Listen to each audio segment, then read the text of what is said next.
Tactical role-playing games come in different shapes and sizes, ranging from futuristic sci-fi or medieval fantasy settings. The experience of commanding a small squadron of units that lets you strategically control each individual to perform actions against enemy forces is the key defining feature that showcases the allure of this particular genre of gaming. Though this genre isn't as bountiful in terms of quantity, the quality is usually on the higher end, producing a number of underrated gems.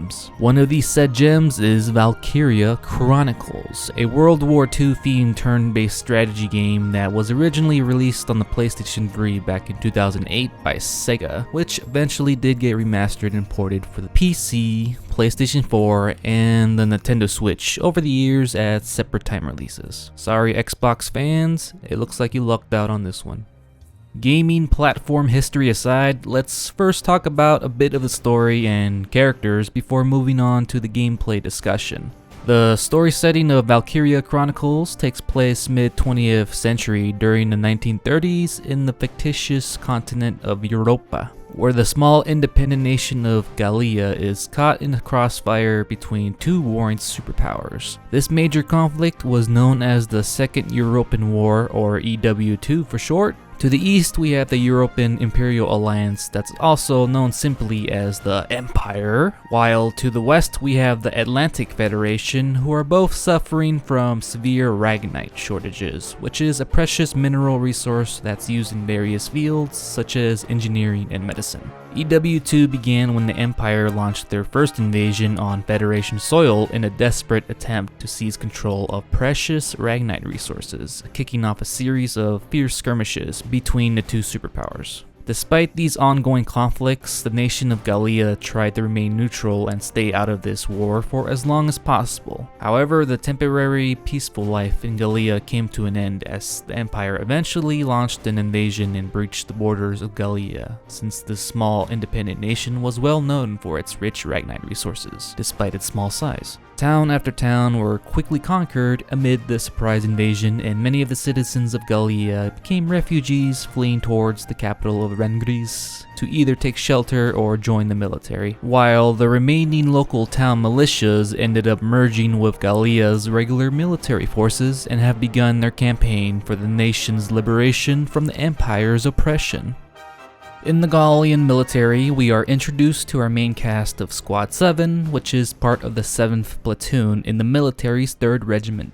Welkin Gunfer is the main lead protagonist, and he's the lieutenant of Squad 7. He is a confident yet humble bookworm that, despite being inexperienced in war tactics due to his young age, he is able to compensate over this with his intelligence and quick wits. He and his merry band of comrades must climb an uphill battle in hopes of liberating Gallia from the Empire's oppression. Everyone goes through the usual character development as the story progresses, and I end up liking most of them in general, despite how cheesy or cliche some of the characters can come off as in the early part of the story. The story plot covers different themes such as political conspiracies, race discrimination, and loss from the results of war. It's your usual band of brothers and sisters type of tale with a few added twists and turns you expect from an anime JRPG. Despite it being a game that's highly based off of World War II, don't expect any heavy blood or gore, as Valkyria Chronicles is rated teen, which may or may not lessen the impact of some of the darker themes in the plot. This is also heavily reflected on the storytelling as well, since some may deem it too bright or optimistic for a war game, even though there are some sad moments at times. Just don't expect gritty and despairing levels of tragedy in this game.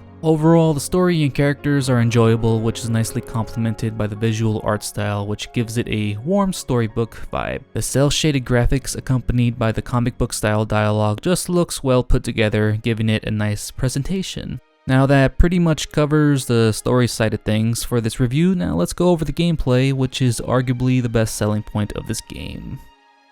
Valkyria Chronicles gameplay largely consists of real-time tactical turn-based mechanics with third-person shooting. You get to command a squadron of soldiers and guide each of them individually across a big map littered with enemies. Before starting every combat operation, you are first taken to the preparation screen where you get to choose which soldiers you want to deploy on the battlefield. There are a total of 6 different playable soldier classes you can choose from, which are tank operators, scouts, shock troopers, lancers, engineers, and snipers. Each class serves a different purpose and has different stat spreads. Scouts are the most balanced class, boasting medium defensive and offensive capabilities, using a standard semi-auto rifle. They can be used to quickly cover large ground across the battlefield. Shock troopers cover less range than scouts, but are more durable and combat ready, as they are armed with an automatic machine gun and good defense. Lancers are beefy units that specialize in tank demolition, as they use missile launchers nicknamed lances that only carry a limited amount of ammo. Engineers are able to repair and fix environmental field cover such as sandbag barricades, as well as disarming enemy landmines and providing extra ammunition to your fellow comrades by walking nearby them.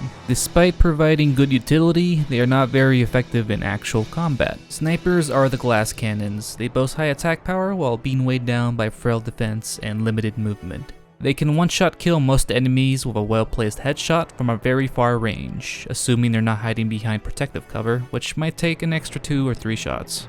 Lastly, we have the tank operator, which is usually just Welkin. He's an essential unit and is always forcefully deployed on the battlefield. His tank provides high firepower with explosive missile rounds and a machine gun. Only enemy lancers or tanks can pose a real threat to him, however be careful because if he somehow dies, then it's an automatic game over, even if you have any other units left on the battlefield.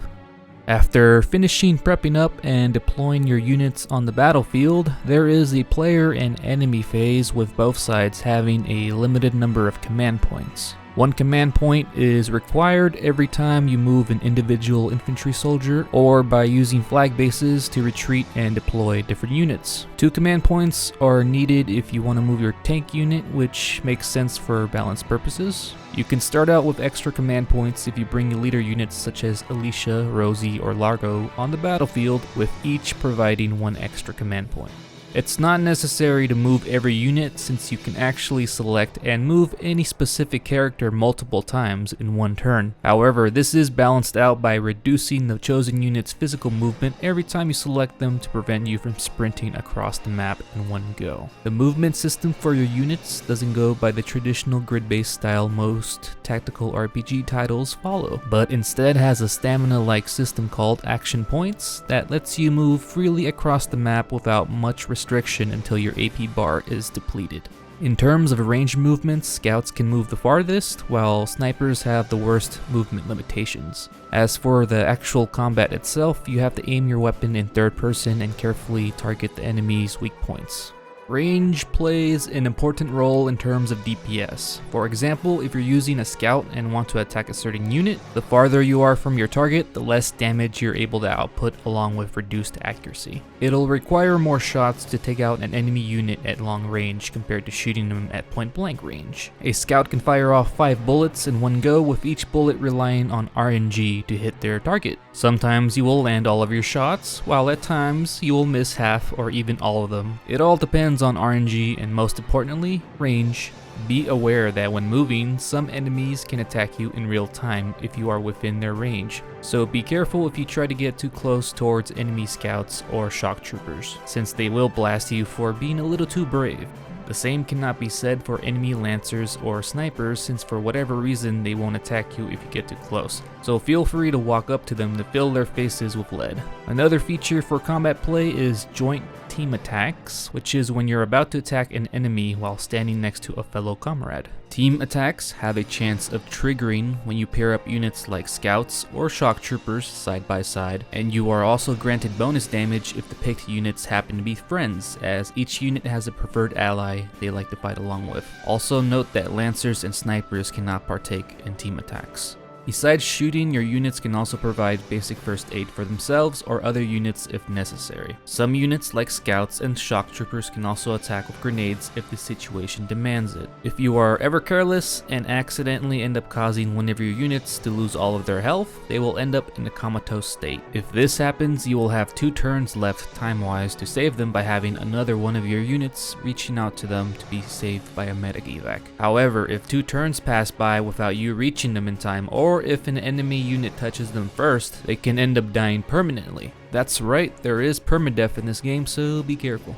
Moving on to terrain effects, some maps provide you with cover such as tall grass that you can crawl in, or sandbags that you can crouch behind. Using this specific terrain will provide you with a significant evasion and defense boost. Enemy forces can also take advantage of this terrain, so try using grenades or other explosives to weed them out. Using a tank to flatten the sandbags is also a viable strategy. After completing every mission, you will be graded on how fast you can complete the main objective.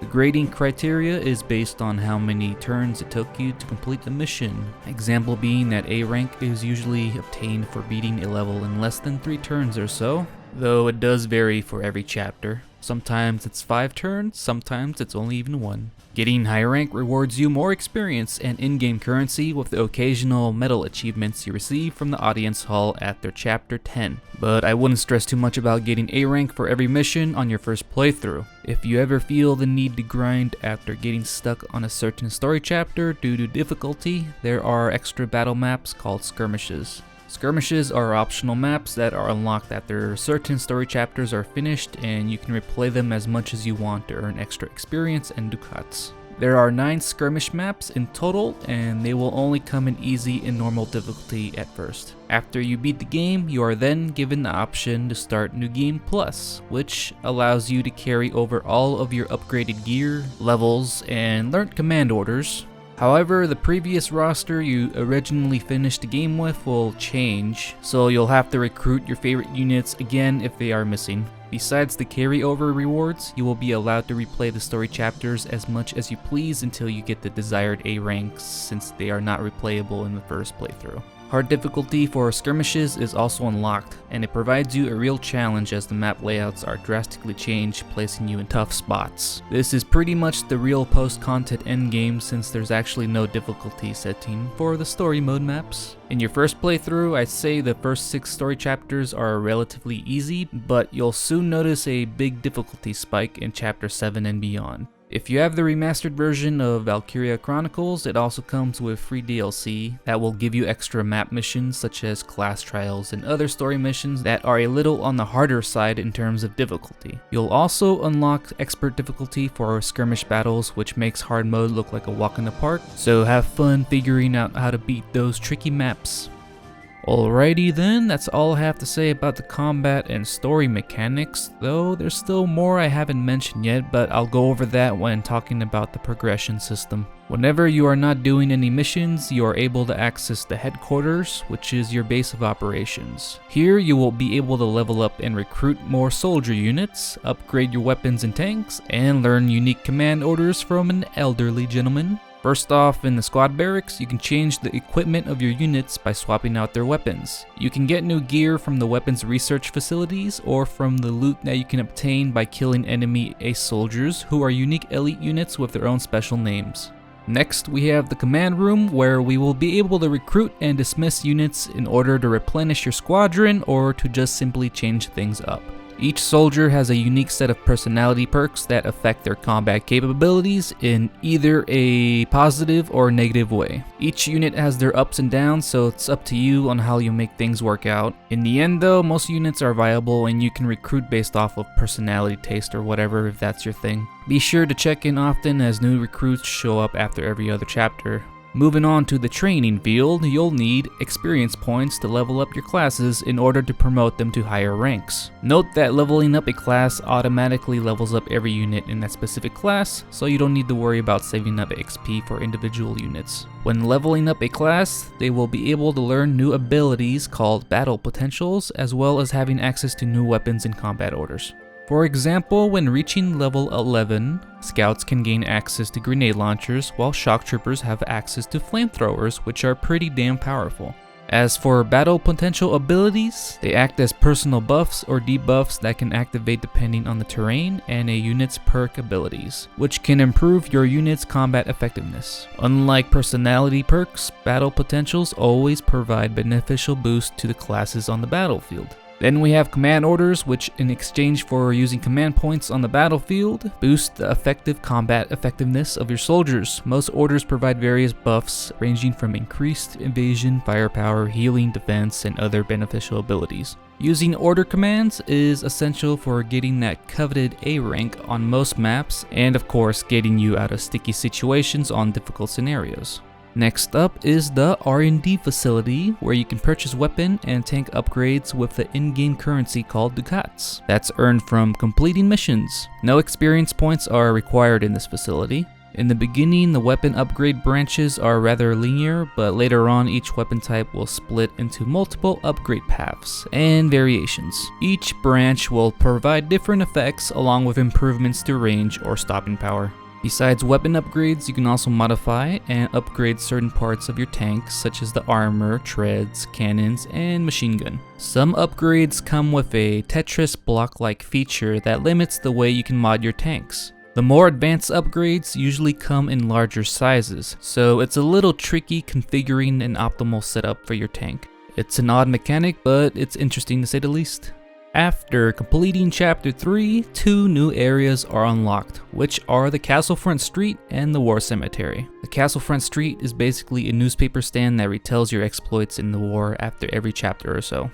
The main reason to visit this place is to buy reports that will unlock side chapter stories based off of your squad leaders, such as Alicia or Rosie. Some side chapters do come with extra combat missions that give extra experience and ducats, with the occasional rare weapon drops from defeating some enemy ace units. Reports are gradually unlocked through story progression, so check in after every 2 chapters or so. Besides buying reports, another feature gained from this place is called personal potentials, which highlight a specific squad member that's been putting in significant work on the battlefield, such as killing enemies or capturing bases. There is no visible way to track the progress, but you will be notified by Ellie when she says, "New rising star of Squad 7. Be wary that not all personal potentials are positive, and there's no way to get rid of these personal potentials once you receive them.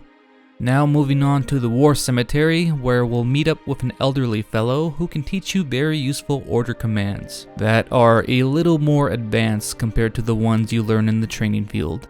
The list of orders that the aged gentleman teaches you are randomized and require a very large amount of experience points to be learned, so you'll have to grind a bit to learn every order for completion's sake. Last but not least, we have the Audience Hall, which is unlocked after Chapter 9, and in this area you are given medals after achieving high ranks in missions. Receiving these medals will award you with upgraded versions of the standard issue weapons you start out with, which have increased firepower and range. These weapons are slightly different from the weapons at the R&D facility, as they cannot be customized. Besides that, the Audience Hall doesn't really serve any other purpose other than trophy collection.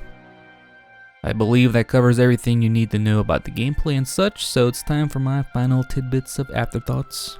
Let's see, the music in general is nice to listen to as it brings out that old-timey war vibe theme in the atmosphere. It certainly suits a World War II themed video game. But my one complaint about the music is that the combat OST can be a little repetitive after a while. It's usually just the same 2 battle themes, which are the regular and boss tracks, so I wish there was more music variety for the combat mission maps.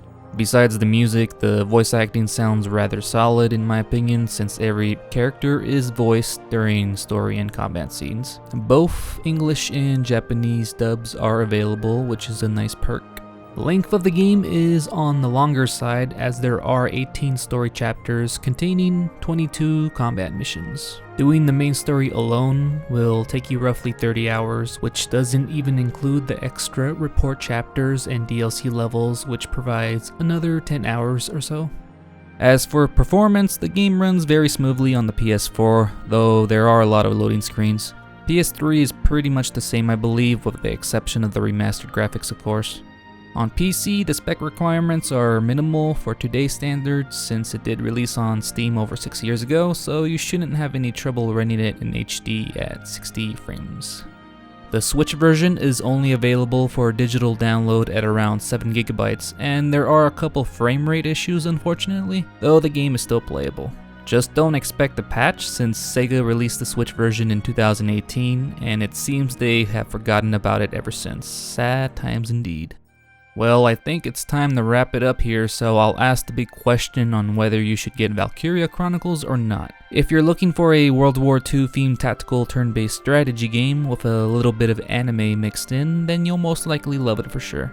If I were to rate it, I'd give it a 8 out of 10 in my humble opinion. It's a fun game though, the difficulty is on the easy side if you're a veteran of Fire Emblem or XCOM, so keep that in mind.